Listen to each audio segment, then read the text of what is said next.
सुकृत और दुष्कृत की परिभाषा क्या है? एक परिभाषा तो ये है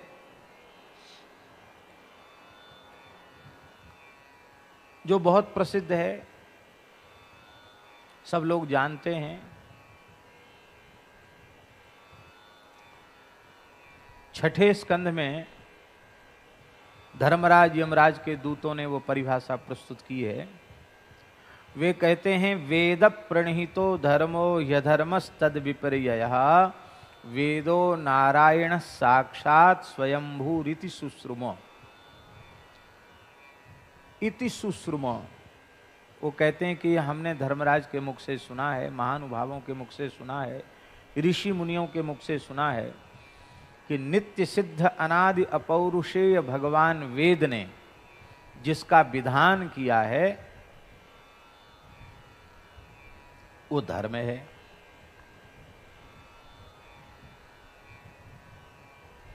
और वेद ने जिसका निषेध किया है, ये मत करो, वो अधर्म है। विहित कर्मों के अनुष्ठान से सुकृत और अविहित कर्मों के अनुष्ठान से दुष्कृत, अथवा ऐसा कहें विहित कर्मानुष्ठान से सुकृत और विहित कर्मों के त्याग से, निषिद्ध कर्माचरण से दुष्कृत।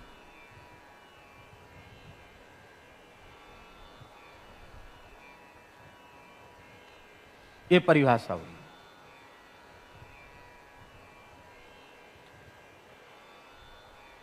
लेकिन हम एक प्रश्न कर रहे हैं,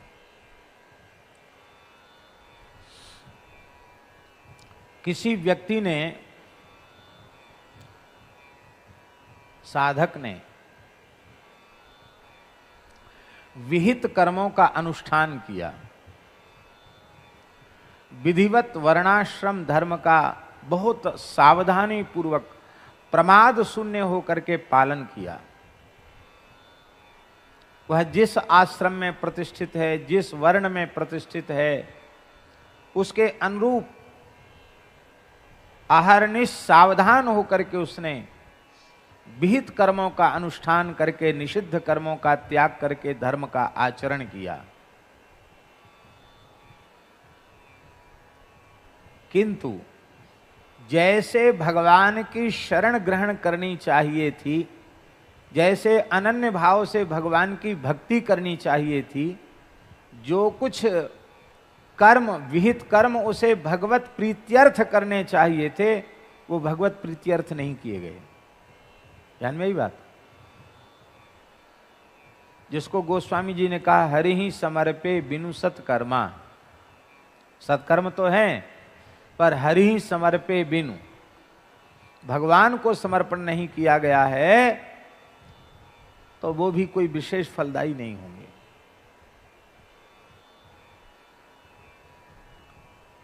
कर्मयोग की बड़ी महिमा है। कर्मणे नैव संसिद्धिं मास्थिता जनकादया, बड़ी महिमा गाई भगवान ने गीता जी में।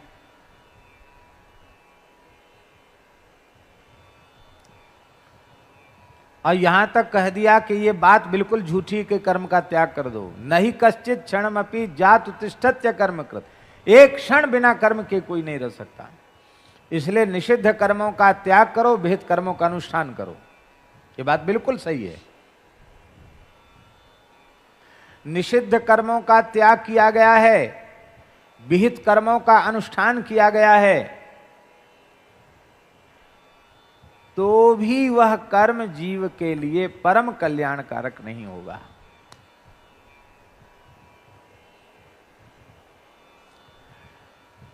कर्म जो है वो निर्दोष है ही नहीं, कर्म मात्र सदोष है। वेदाचार्य जी, कर्म मात्र सदोष है। क्यों है?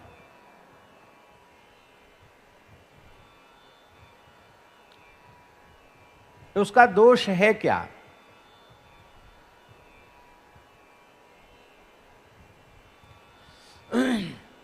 कर्म मात्र सदोष है। क्या है दोष उसका? क्षयिष्णुता। प्रथम दोष है प्रत्येक कर्म का क्षयिष्णुता। आप समझ रहे नहीं समझ रहे? उत्पन्न होकर नष्ट हो जाना। क्या? क्षयिष्णुता माने उत्पन्न होकर नष्ट हो जाने का स्वभाव। कोई भी कर्म उत्पन्न होता है फिर नष्ट हो जाता है, माने कर्म मात्र विनाशी है।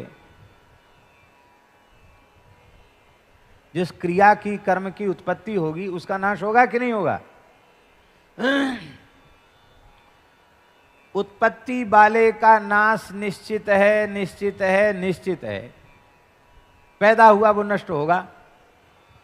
कर्म उत्पन्न हुआ है किसी कर्ता के द्वारा किसी काल विशेष में, तो उस क्रिया के संपन्न होने के बाद वो काल विशेष में ही नष्ट हो जाएगा।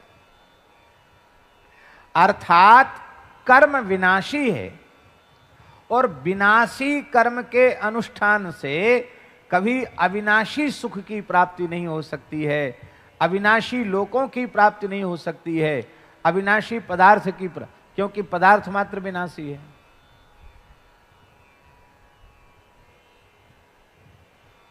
ध्यान में आई बात? विनाशी कर्मों के अनुष्ठान से जो मिलेगा वो अविनाशी नहीं होगा, वो विनाशी ही होगा। आप लोग कहेंगे बड़ी अच्छी बात आपने बता दी, अब आज से ही ना तो हम संध्या करेंगे, ना गायत्री जपेंगे, ना तर्पण करेंगे, ना होम करेंगे, ना वेदों का। क्यों? ये तो सब आपने कह दिया कथा में कि सब क्षयिष्णु हैं, उत्पन्न होकर नष्ट हो जाने वाले हैं, अब कुछ करेंगे नहीं।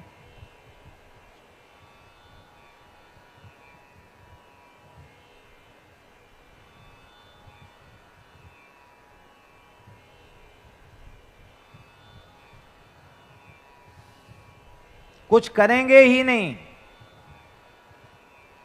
बोले हो गया काम। दुनिया का सबसे बड़ा झूठ है, बहुत ध्यान से सुनो, दुनिया का सबसे बड़ा झूठ है कि हम कुछ नहीं करेंगे। क्योंकि कुछ ना करना भी करना है। हम कुछ नहीं करते, हम तो बैठना भी तो कर्म है, सो रहे हैं ये भी कर्म है। कर्म की परिभाषा है क्रियते यत्तत् कर्म, कर्ता के द्वारा जो क्रिया की जाती है उसको कर्म कहते हैं।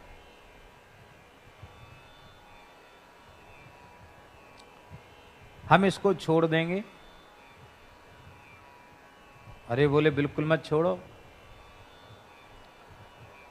द्विजाति जो यज्ञोपवीतधारी है वो बिना किसी विशेष कारण के 3 दिन तक संध्योपासन का त्याग कर दे, नित्य नैमित्तिक कर्म का त्याग कर दे, तो जीवन्नेव भवेत शूद्रः मृतस्वाचाभिजायते। जीते जी वह अपने वर्ण से भ्रष्ट हो जाता है और मरने के बाद उसे कुत्ते की योनि प्राप्ति होती है और नरकों में असीपत्र वन नाम के नरक में उसको जाना पड़ता है। इसलिए भगवान वेद की आज्ञा है आहरह संध्या मुपासी, तो प्रतिदिन संध्या करो।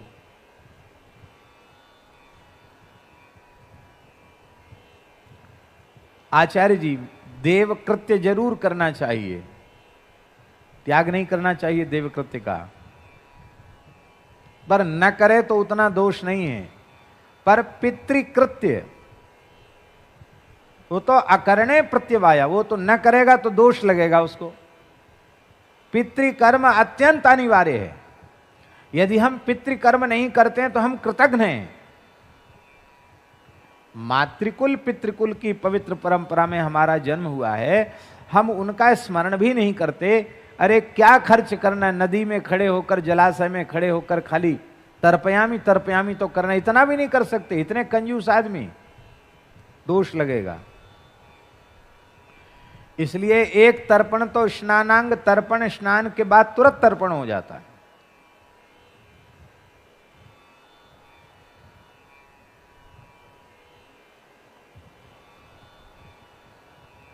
अस्नात्वातु मलम भूंगते, शास्त्रों में लिखा है, बिना स्नान किए जो भोजन करता है वो मल ही खाता है।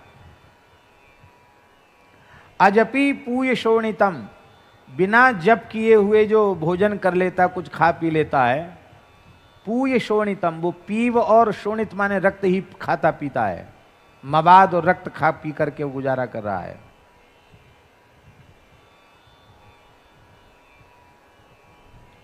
सब चीजें जरूरी हैं। आप लोग कहेंगे ले साहब आपने तो अच्छे हमको चक्कर में डाल दिया, ये भी करो वो भी करो, सब जय सिया राम भी। हम समझें क्या? सब कुछ करो, पर करने के साथ ही इस मर्यादा से विहित कर्मों का अनुष्ठान करो। कायेन वाचा मनसेन्द्रियैर्वा, कायेन वाचा मनसेन्द्रियैर्वा, बुद्ध्यात्मना वानुसृत स्वभावात्, बुद्ध्यात्मना वानुसृत स्वभावात्, करोति यद्यत् सकलं परस्मै, करोति यद्यत् सकलं परस्मै, नारायणायेति समर्पयेत् तत्, नारायणायेति समर्पयेत्। अब इस श्लोक की व्याख्या हमको नहीं करनी है, क्योंकि फिर पद ही पूरा नहीं होगा। सब समझदार हैं, समझदार को इशारा काफी।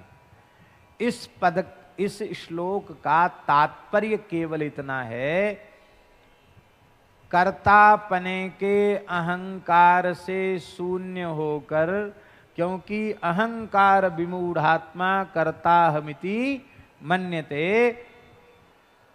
कर्तापने के अहंकार से रहित होकर कर्ता कारयिता भगवान ही हैं ऐसा भीतर से स्वीकार करते हुए भगवान की प्रसन्नता के लिए काम कर्म का अनुष्ठान करना, और करने के बाद कृष्णार्पणमस्तु, रामार्पणमस्तु, ब्रह्मार्पणमस्तु, ब्रह्मार्पणम है, यत् करोषि यदस्नासि यज्जुहोषि ददासि यत् तपस्सि कौन्तेय तत्कुरुष्व मदर्पणम्। ब्रह्मार्पणम ब्रह्म हविर्ब्रह्माग्नौ ब्रह्मणाहुतम ब्रह्मैवेतेन गंतव्यम ब्रह्म कर्म समाधिना।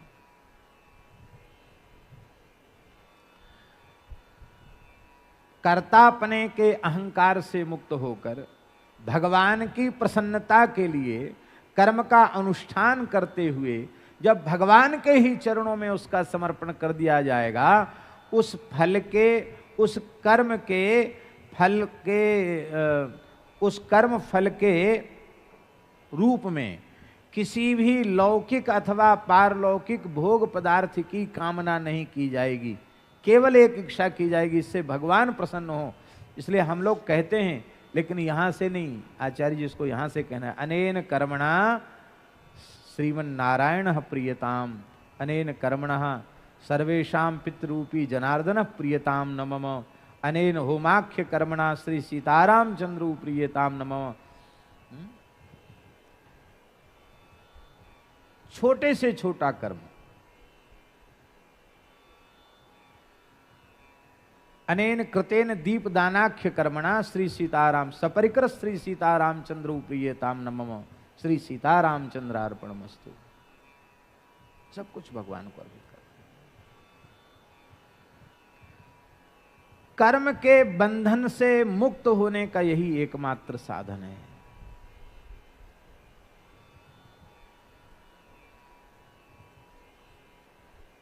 और ऐसा नहीं किया गया तो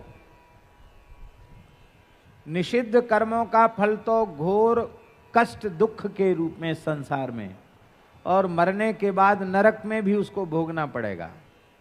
ठीक है। और विहित कर्मों का जो पुण्य है उसे इस लोक में भी सुख के रूप में, ईश्वरी के रूप में, वैभव के रूप में भोगना पड़ेगा, और थोक भुगतान पुण्य का स्वर्ग आदि लोकों में होगा। लेकिन फिर भोगने के बाद फिर इस धरती पर जन्म लेना पड़ेगा। अब देखो और बारीक बात, एक व्यक्ति ने विहित कर्मानुष्ठान किया। आप हमारी सब लोग बात समझ रहे हैं कि नहीं? एक व्यक्ति ने विहित कर्मानुष्ठान किया और दूसरे व्यक्ति ने निषिद्ध कर्मों का अनुष्ठान किया। विहित कर्मानुष्ठान करने वाला स्वर्ग गया, निषिद्ध कर्मानुष्ठान करने वाला नरक गया। स्वर्ग में गया हुआ जीव भी पुण्य फल भोगने के बाद फिर धरती पर आया, और नरक में पाप का फल भोगने के बाद फिर धरती पर आया।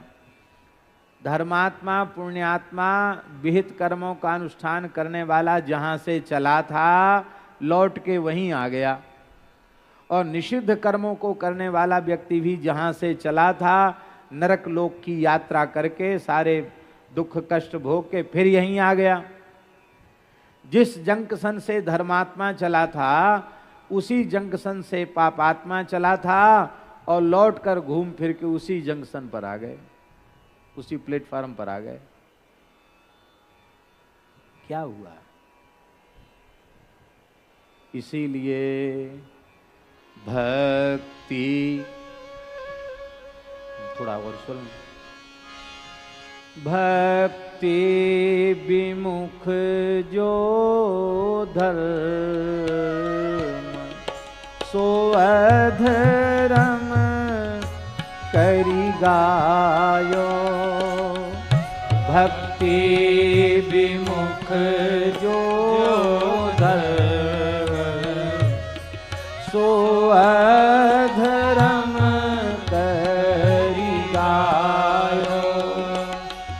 योग यज्ञ व्रत दान भजन बिन तुच्छ दिखाए। योग दान भजन बिन तुच्छ दिखाए। भक्ति विमुख जो सो अधर्म करी गायो। भक्ति विमुख जो धर्म सो अधर्म करी गायो।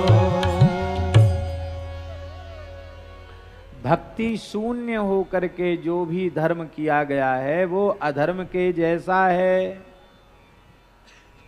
ये सिद्धांत व्यास जी ने तो स्कंद पद्म ब्रह्म विवर्त आदि पुराणों में कहा है। भक्ति काल के संतों में ये सिद्धांत संत कबीरदास जी ने कहा।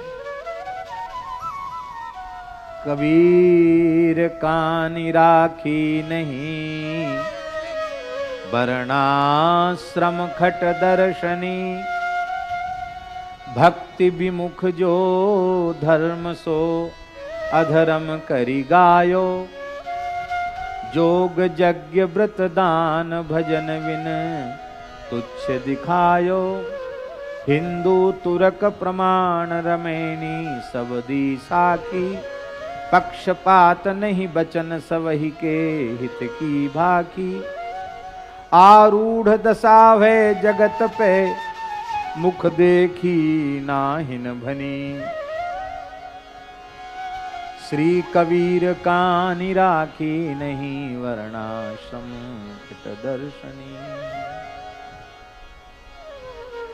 इस पद में इस तरह के उदाहरण भी हैं।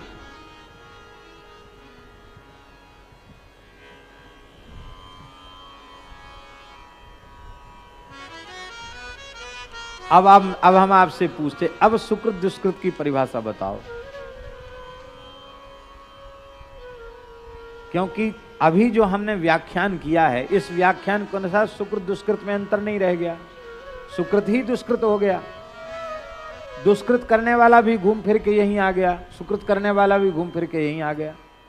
फल तो दोनों का एक जैसा हो गया कि नहीं हुआ? आप लोग कहेंगे नरक में यातना भोगी, स्वर्ग में सुख भोगा। अच्छा, किसी को याद है कि हम क्या यातना नरक में भोग के आए हैं? अथवा किसी को याद है कि स्वर्ग में कौन सा सुख भोग के आए हैं?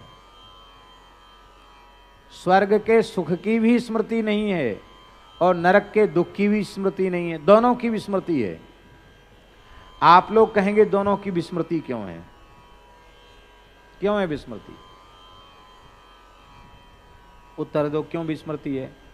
भगवान को याद कराना चाहिए, तब से व्यक्ति स्वर्ग के लिए लालायित होगा, अच्छे काम करेगा। स्वर्ग की स्मृति रहेगी तो, नरक की स्मृति रहेगी तो पाप से बचने का प्रयास करेगा। ये तो है कि नहीं? तो भगवान क्यों भुला देते हैं? देखो, सच्ची बात यह है कि स्वर्ग के सुख की और नरक के दुख की विस्मृति जो भई है, ये भगवान की सबसे बड़ी कृपा है। क्यों? इसकी स्मृति होगी तो व्यक्ति पागल हो जाएगा, कुछ नहीं कर पाएगा। स्वर्ग के सुख की स्मृति होने पर भी पगला जाएगा और नरक के दुख की स्मृति होने पर भी पगला जाएगा, फिर तो किसी काम का नहीं रह जाएगा। पागल आदमी किस काम का? ये भगवान की बड़ी दया है जो सब भुला दिया है।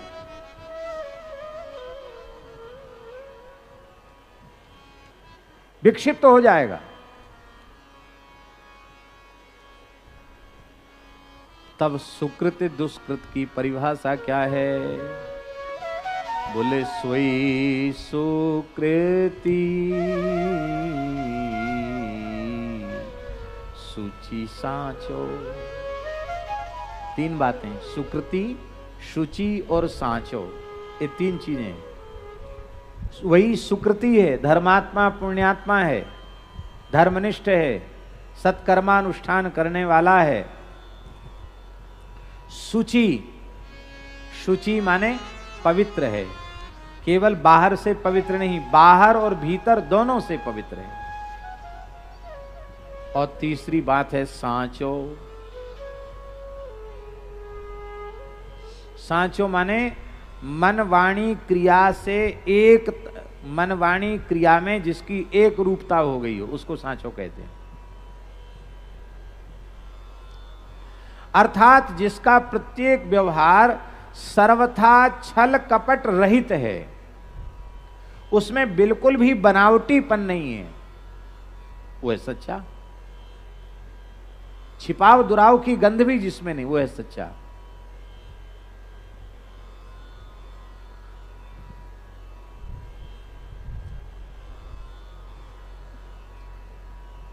सुकृति भी शुचि नहीं होते हैं। बहुत ध्यान दें, हम अच्छे कर्मों का अनुष्ठान करते हैं, पर कई बार हमारा मानसिक चिंतन इतना अधिक बिगड़ जाता है कि साधु ब्राह्मण की तो चले क्या, हम मनुष्य कहलाने लायक नहीं रहते हैं। हमारा मानसिक पतन इतना अधिक हो जाता है, वैचारिक पतन इतना अधिक हो जाता है कि हम साधु ब्राह्मण तो बहुत ऊंची चीज होता है, हम मनुष्य कहलाने लायक भी नहीं रह जाते। भले ही क्रियात्मक रूप से हमारा पतन न भया हो, पर विचारात्मक रूप से, चिंतनात्मक रूप से हमारा पतन हो गया। और जब हमारे अंतःकरण का, विचारों का पतन हुआ, तो वाणी का अवश्य पतन होगा। और जब मन वाणी का पतन होगा तो कभी न कभी क्रियात्मक रूप से भी पतन होगा, उससे हम बच नहीं सकते।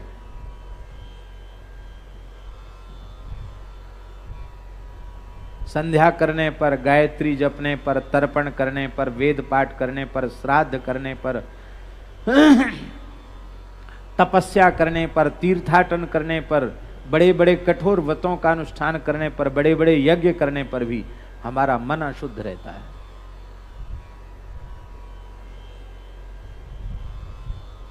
रहता है कि नहीं रहता? बताओ, ईमानदारी से बताओ।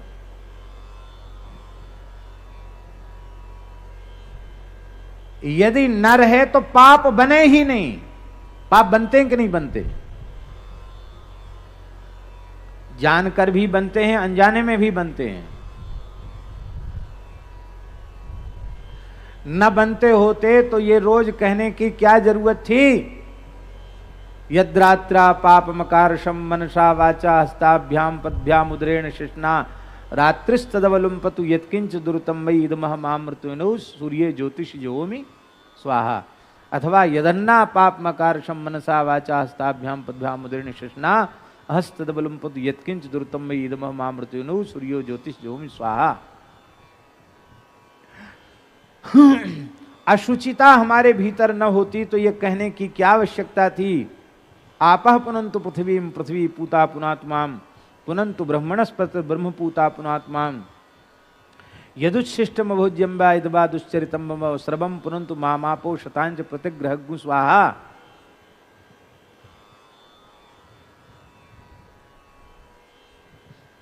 अरे ये तो साधारण बात है।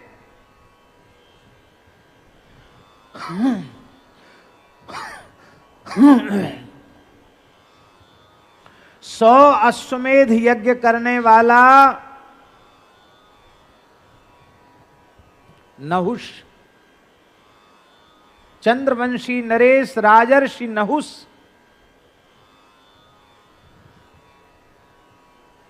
एक दो यज्ञ नहीं, अश्वमेध यज्ञ जिसको आहिताग्नि व्यक्ति ही कर सकता है, चक्रवर्ती सम्राट ही कर सकता है,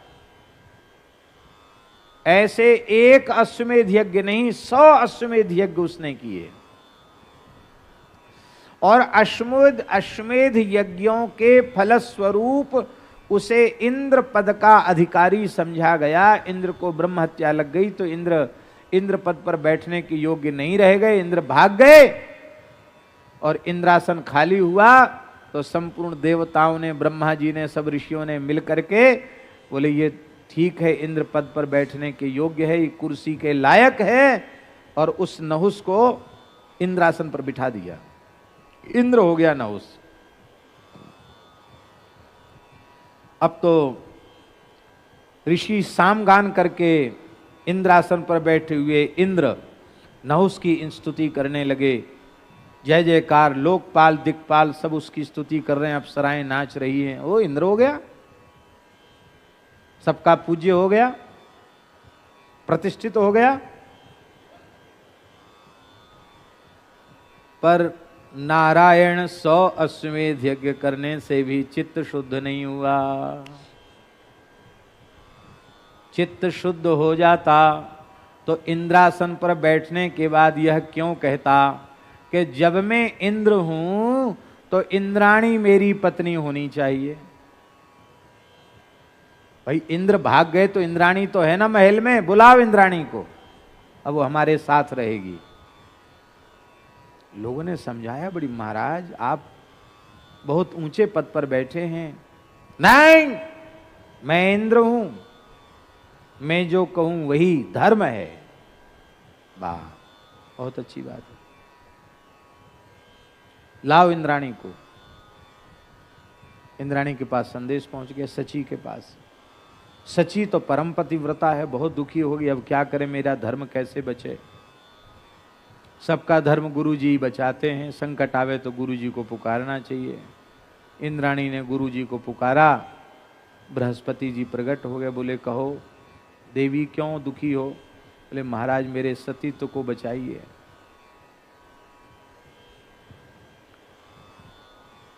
बृहस्पति जी ने ऐसी जुक्ति बताई कि उससे बेचारा नहुस ही नष्ट हो गया। उन्होंने कहा कि तुम कह दो कि देखो अब तुम स्वयं ही महल में आ जाओ, हमको क्यों बुलाते हो। पर एक बात है, ऋषियों को पालकी में जोत करके उस पालकी में बैठ के आना जो ऋषि ढो रहे हो, उस पालकी में बैठ के आओ, मैं तुम्हें प्राप्त हो जाऊंगी। उसके चित्त में इतना भी विवेक नहीं रहा कि इन पूज्य ऋषियों को ब्रह्मा जी, शंकर जी, भगवान नारायण जिन ऋषियों का आदर करते हैं, उन ऋषियों को मैं पालकी में कैसे, ये विवेक नहीं रहा उसके। उसने ऋषियों से कहा, ए महात्मा उठो, पालकी उठाओ। उन्होंने कहा जो आज्ञा भगवान देवराज, जो आज्ञा, पालकी उठा ली। कौन कौन थे उसमें? अत्रि, गौतम, कश्यप, भृगु, अंगिरा, वशिष्ठ, ये सब ऋषि थे महाराज। उनमें महर्षि अगस्त्य भी थे। और ये बैठा था पालकी में, इसके ठीक आगे की तरफ सबसे पहले अगस्त्य जी, ऐसे 3-4 लगे थे क्रम से, यहां अगस्त्य जी थे। इसको बड़ी त्वरा हो रही थी, जल्दी महल में पहुंचे।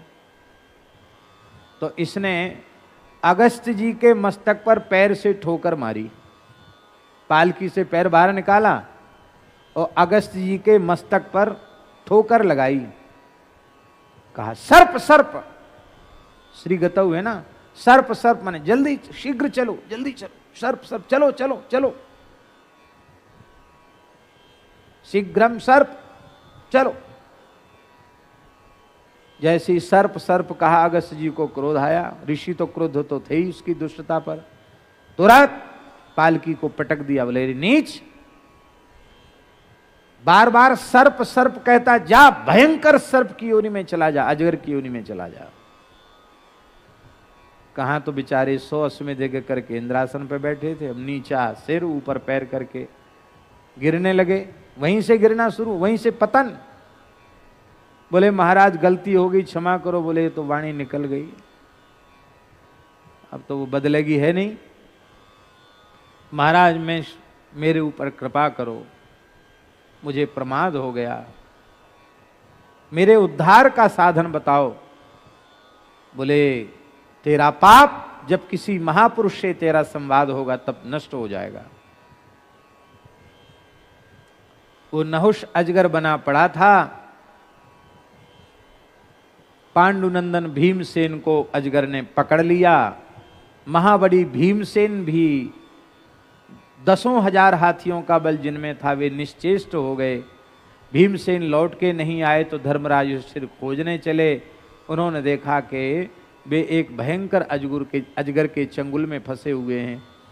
रो रहे थे भीमसेन, कह रहे थे भैया अब हमारा आखिरी प्रणाम स्वीकार करो, मैं इससे मुक्त नहीं हो सकता, मेरा बल पता नहीं कहाँ चला गया, अथवा मुझ में जितना बल है उससे कई गुना अधिक बल इस अजगर में है, अभी तो मुझे खा ही जाएगा, पता नहीं इसने मुझे अब तक जीवित क्यों छोड़ा, निगला क्यों नहीं।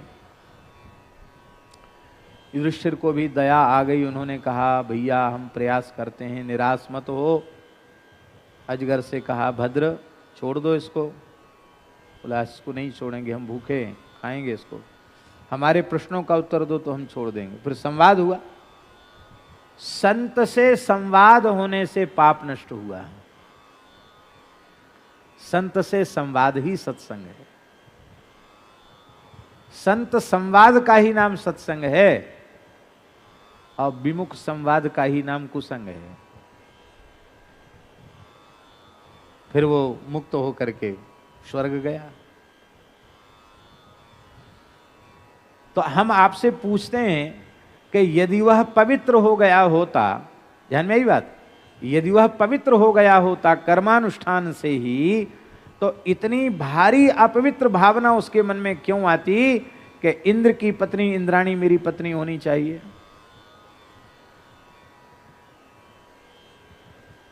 कहां हुआ पवित्र।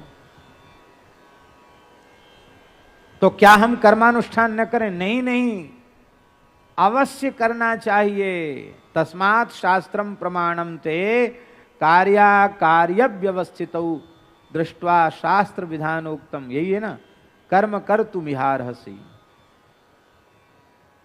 शास्त्रोक्त कर्म करना चाहिए। बस बात इतनी सी है, भगवान की प्रसन्नता के लिए करो, भगवान को समर्पित कर दो, उस कर्म के फलस्वरूप कुछ न चाहो,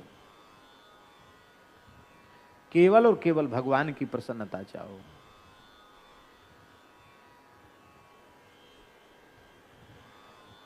तो जो कर्म भगवत प्रीत्यर्थ किया गया है वह कर्म निर्दोष हो जाएगा। अब दूसरी बात, बहुत बारीक बातें हैं ये सब। अब दूसरा व्यक्ति कह सकता है कि जो दोष आपने कर्म मात्र के प्रति दिया था वो दोष तो खत्म हुआ नहीं। ध्यान में ही बात, क्या क्या दोष दिया था? क्षयिष्णुता, उत्पन्न होकर नष्ट होना, यह कर्म का दोष है। वो दोष तो बना हुआ है, फिर आप कैसे कह रहे हैं कि वो कर्म निर्दोष हो गया? ये प्रश्न तो जैसा का तैसा बना हुआ है, इसका तो समाधान हुआ नहीं। इसका समाधान यह है कि भले ही कर्म विनाशी है, पर वह विनाशी कर्म जब अविनाशी से संबद्ध हो जाता है तो विनाशी कर्म भी अविनाशी कर्म बन जाता है, और अविनाशी कर्म को ही भक्ति कहते हैं। भक्ति विनाशी कर्म नहीं है, भक्ति विनाशी कर्म नहीं है, वो अविनाशी कर्म है, क्योंकि उसका संबंध किसी लौकिक पारलौकिक भोग पदार्थ की प्राप्ति से नहीं है, उसका संबंध केवल और केवल भगवान से है। अविनाशी से संबद्ध होने के कारण वह विनाशी कर्म भी अविनाशित्व को प्राप्त कर लेता, कर्म का दोष समाप्त हो जाता है। अब हम आपसे पूछ रहे हैं, जिस क्रिया का उद्देश्य ही केवल श्री कृष्ण की प्रसन्नता हो, श्री रघुनाथ जी की प्रसन्नता हो, भला वह कर्म निर्दोष क्यों नहीं हो जाएगा?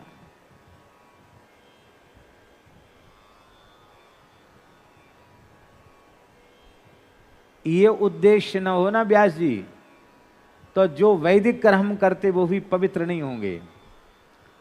और गोपियों की प्रत्येक क्रिया का उद्देश्य है श्री कृष्ण की प्रसन्नता। तो या दोहने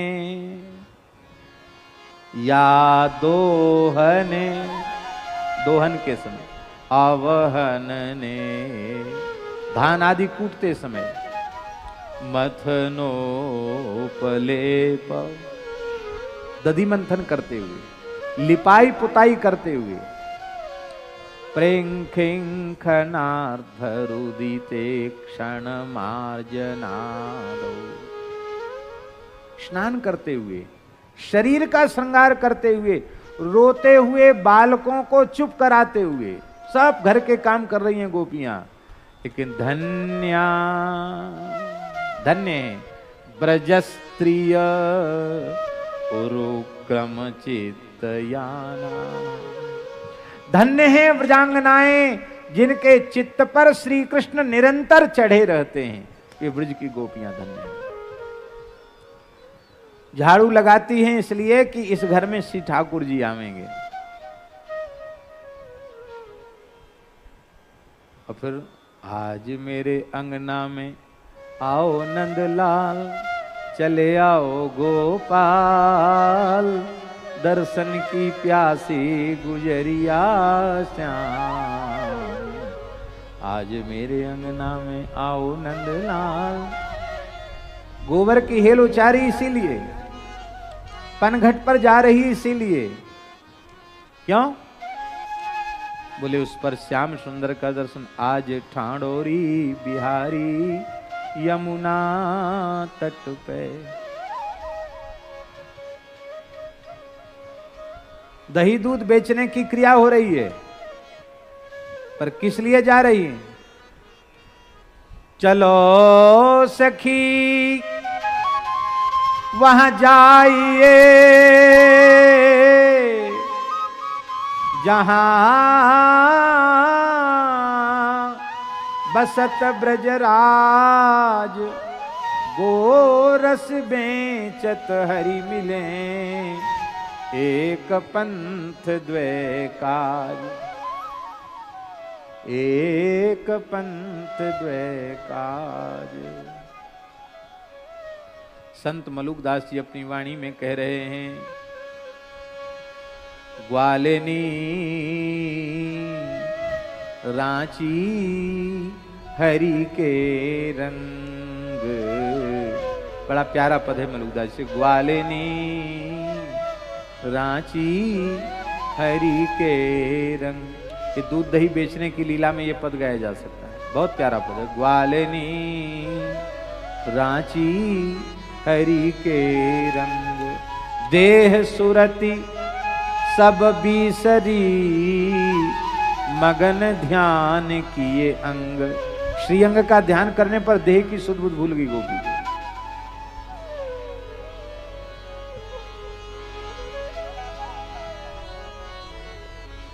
प्रेम विवश गोपी भई, कैसा है? दधी मटकी लेकर के क्या करती है? बोले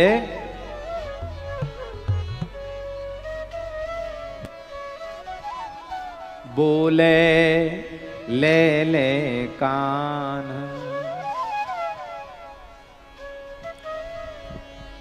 ग्वालिनी रांची हरि के रंग, ग्वालिनी रांची हरि के रंग। देह सुरती सब बीसरी, देह सुरती सब बीसरी, मगन ध्यान किए अंग। ग्वालिनी मगन ध्यान किए अंग, ग्वालिनी रांची हरि के रंग, ग्वालिनी रांची हरि के रंग। प्रेम मगन ग्वालिन भई, हरि को रूप निहार। प्रेम मगन ग्वालिन भई, हरि को रूप निहार। इत उत ते फिर आई के, फिर आवे नंद दुआर। इत उत ते फिर आई के, फिर आवे नंद द्वार। ग्वालिनी रांची हरि के रंग, ग्वालिनी रांची हरि के रंग। वो महाराज भूल गई अपने घर को, रास्ता भूल गई, वन का भी भूल गई, घर का भी भूल गई। घूम फिर के फिर नंद महल के द्वार पर जाके खड़ी हो जाती। तो गोपी समझ गई कि प्रेम बावरी है गई, ये तो नारायण बौरी भई डोले रही न काहू काम की, जाहे लगन लगी घनश्याम की। लगन लग गई आए तो सखी बोली, अरे वीर तेरो मर्ज कहा है, मैं समझ गई हूं। नंद महल में लाला ना आए, श्याम सुंदर नहीं है, कहाँ है? वो तो गैया चराए हुए गई। चलो हमारे संग, दही की मटकी सिर पे रख लो, नहीं तो घर की सास न निकसन नहीं देंगी। बहाने लेकर के चलो, वहां गैया चराते श्याम सुंदर मिलेंगे। अब वो गोपी की दशा कैसी है? निसी बासर चितवत चलत, निसी बोलो बासर चितवत चलत, टरे ना चित ते ध्यान, हाँ टरे ना चित ते ध्यान। डोले दधी मटुकी लिए, डोले दधी मटकी बोले ले ले कान, हाँ बोले ले ले कान। वालनी रांची हरि के रंग,